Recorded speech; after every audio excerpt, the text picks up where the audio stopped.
islaanta dariska markii aan gurigeeda tagay waxa ay muujisay inay tahay qof aniga oo kala ah dhibaatada aan ku jirnay hore u soo martay. waxay isaga kay dhigtay inay leedahay khibrad ugu filan maadaama ilmo yar oo waxba aan garanayn aan ahayna waxa ay afkayga ka soo saartay inaan sheego wax alla wixii hooyada ii geysan jirtay. waa jaajuusad cadow ah oo xasidnimo badan ilaahayna ka dheeraatay. waxa aan bilaabay inaan uga sheekeeyo hooyada iyo dhibaatada ay igu hayso, jirdilka ay ii geysato, cadownimada iyo halista aan ku jiro. aniga oo sheekadii hooyaday ka sheekaynaya ayaa mar qura islaanta kursiga ay ku fadhisay gadaasheeda waxaa ka soo baxay hooyaday. indhaheeda aad moodo inay tahay cadowga adduunyada ugu xasisan. naxdinta aan nahay waxaan mooday in wadnaha waran iga dhacay. wax aan sheegay waan garan waayay, laakiin waan ogahay in hooyaday haba yaraatay wax naxariis aysan lahayn. waxaan isla markiiba ku booday albaabkii balakoonka. waxa uuna ah hadafkayga inaan balakoonka iska tuuro oo aan dunidanba isaga tago. nasiib darro, mar alla markiina albaabka garabkiisii qabtay waa uu xiran yahay. waxaana dushii markiiba iiga dhigay hooyaday. waxa ay igu bilowday inay aad ii disho idoo dhahaysa jaajuusad, cadow, xasidad, qumayo, shayddaamad, deriska. naxariista aan kuu sameeyo o dhan uma jeedida dhibaatada iyo halis aan jirin oo been ayaad uga sheekaynaysaa. waxa aad tahay qofka aan dunida ugu necbahay. ilaahayow tan afka qabo, indhaha tir, aqliga ka qaad, ilaahu caawa ha gaarsiinin. intaas oo habaar ah iyo garaacmo.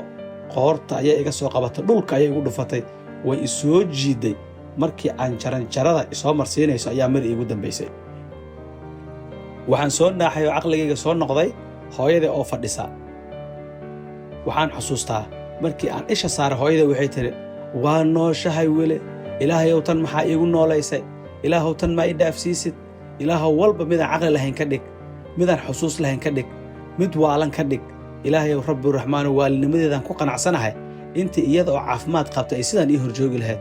nasiib daranaya aniga maxaa waxaan i siiyey i horjoojiyey oo wax mar waliba farxadda iga sii qaadaya oo beerka iga dilaya sii daldalaysa ayaa albaabkii la soo garaacay. waxa uu noqday dumaashigay, walaashay iga weyn, ninka guursaday.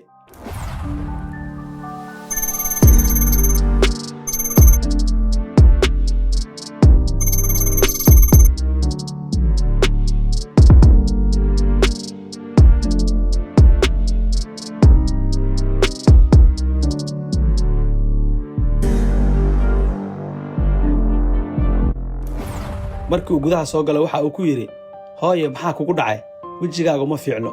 aniga iyo dhibaatada igu taalla, halista iga muuqato, duruufta wejigayga ku taalla uma jeedo. in adeerkay waxa uu ahaa isagana nin xasid ah, aad u qalbi xun, haba yaraatee wax caqli aan lagu xisaabin karin.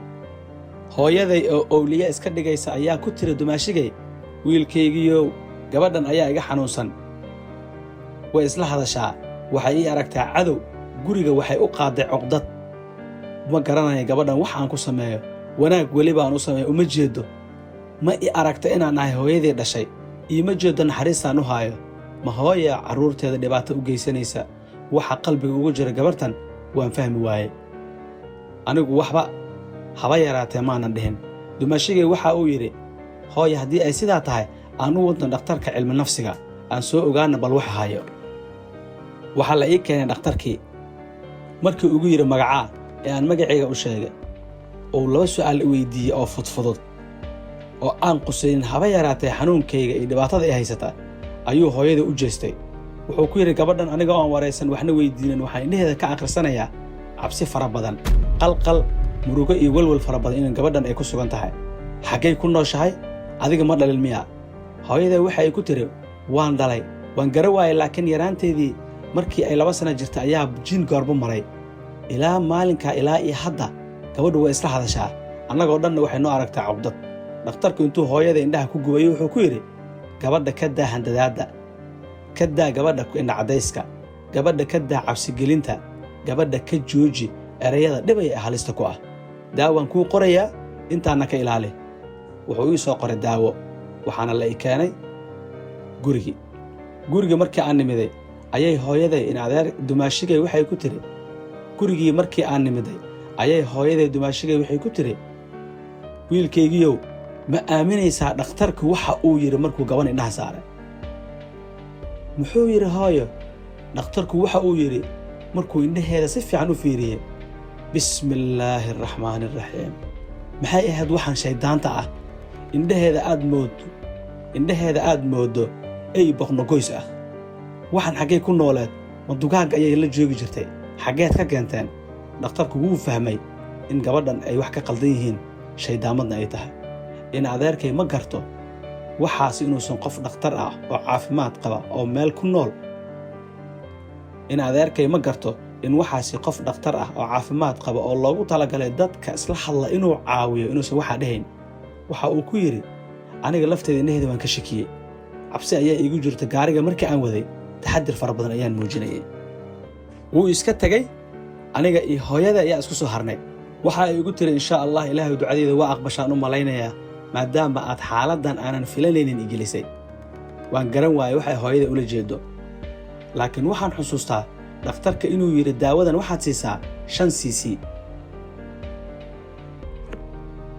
hooyaday waxa ay siinaysa qiyaastii 20 iyo wax ka sii badan, ugu yaraan 3 laab wixii uu dhakhtarka ii soo qoray wax ka badan. waxa ay nagu dhahaysay, insha allah tan waa tii aad ku dhimanaysay, ma diidi karo, xoog ayay igu siisaa. dhakhtarku wuxuu yidhi sii subaxdii iyo habeenkii. hooyaday waxa ay siisaa 4 jeer maalintii. jirkayga oo dhan wuu bararay. waxaan awoodi waayay inaan xubnahayga xukumo. gacantu way iska dhacaysaa, soo ma celin karo. carabku wuu soo dhacayaa, ma celin karo. qoorta dib ayay u dhacaysaa, soo ma laabi karo. waxaan awoodi waayay inaan xukumo xubnaha jirkayga oo idil, aadna waan u bararay. waxa aan noqday qof aan hadli karin, hadalka soo celi karin, indhahu bannaanka iska yaallaan, sariirta iska taallo, juuq iyo jaaq aan dhihi karin. hooyadayna inta ay raadinaysay intaasay ahayd. waxaan noqday qof sugaysa geerida oo aan la garanaynin goorta imaan doonto. waxaa maalin maalmaha ka mida gurigii soo garaaca oo yimid aabbahay. waxa uu ku yidhi, gabadhii ma aragtay? wuxuu ku tiri, way xanuunsan tahay, waa taasi halka taal. aabbahay wuu i fiiriyey, wuxuuna ila soo cararay isbitaalka. isbitaalka markii la ii keenay waxaa la ii sheegay in jirkayga ay ku jirto sun fara badan oo daawo ah, una baahanahay in la i daaweeyo. wuu i daaweeyey, isbitaalkiina waan ka soo baxay anigoo caafimaad qaba. ha yeeshee nasiib darrada halkii ayay iiga sii socotay. markii aan bannaanka imiday, aabbahay waxa uu yidhi, indhahayga kuma arki karaan, idhaaf. waan ku daaweeyey, meel alla meeshaa doonta gal. waan garan waayey meel aan aado. hooyaday waxay aabbahay ku tiri, dib dambe ha iigu soo celin, haddii kale qoorta ayaan ka jari doonaa. maanta wixii ka dambeeya waxaan ku qasbanahay haddaa nolosheeda inaan dabbaro. waxaan soo aaday gabadhii masaakiinta ahayd ee Fatoosh ee aan dhibaatada faraha badan la u geystay. waan u imiday, waxaana ku idhi, walaalay waxaan kaa rabaa halka shay ugu dambeeya inaa igu caawiso. i raac, hooyaday iila tag. waxaadna ku tidhaahdaa si gabadhan indhahaada ay u dhaafto, waxaad geysaa dugsiga halkaas ku yaallo oo lacag la'aanta ah oo dadka masaakiinta ah ilmahooda wax lagu baro. wax kaa raba ma jiraan, keliya inaad soo saxiixdo, hooyadeedna taa inaad soo caddayso, halkaa ay geyso. rafaad dheer kadib waxaa ii suuro gashay in la i geeyo dugsiga. markii aan habeenkii seexday oo aan subaxii soo toosay, waxaan dareemayay farxad aad u fara badan. waxaan dareemayay naxariis aad u fara badan. waxaan dareemayay inaan helay xornimadeydii iyo meeshii ugu wanaagsanee dunida. meel weliba waxaa laga akhrinayay qur'aan, anigana waxaan ahaa gabar qur'aanka aad u taqaana. shiikhii meesha macallinka ka ahaa aad ayuu ila yaabay sida aan qur'aanka u aqaano. waxa uu nagu yidhi, waxaan ku bari doonaa tafsiirka iyo weliba axaadiista. waxaan noqday qof ka sarraysa ardaydii meesha joogta oo idil. waxaana si gaara la iigu bixiyey daraasad gaar ah oo dadka waaweyn la siin jiray. aniga oo markan aaminay inaan helay noloshii saxdahayd, aan u socday mustaqbalkaygana halkan aan ka samaysan doono, ayaa mar qura noloshii oo dhan isbeddeshay. maalin maalmaha ka mid a waxaa la yidhi, halkan waa laga guurayaa, waxaana loo wareegayaa guri cusub oo la dhisay. guriga cusub waxa uu ahaa guri aad u qurux badan. markii aan nimiday waxaana lagu yidhi, hebel halkan mar, heble halkan mar, hebel halkan mar, heble halkan mar. waxaa la bilaabay in la kala saaro ardaydii wax isla baranaysa oo idil. waxaana loo kala saaray dadka lacagta haystaan ee wax iska bixiya iyo kuwa faqiiriinta aan waxba haysan. waxaana lagu xareeyey meel jajabsan oo aad u fool xun, nafta aan lagu aamini karin, qalbigana uusan jeclaysanaynin. halka kuwii lacagta bixin jiray bil waliba reerkooda ay ka dhiibi jireen, la geeyey meel aad u qurux badan, sariiro, meel carfaysa iyo cunno wanaagsan. maalinkaa wixii ka dambeeyey cunnadeennu waxa ay ahayd cunnada ka soo harta carruurtaasi ee ay shalay reebeen oo farinjeerka laga soo saaray. ma aragno waxa la yidhaahda digaag iyo hilib haba yaraatee. waxaan cunnaa cunto mararka qaarkood soo shiiraysa oo nafta aan la siin karin. waxaan dareemay meesha inuusan cadaalad oolin, diinna lagu haynin.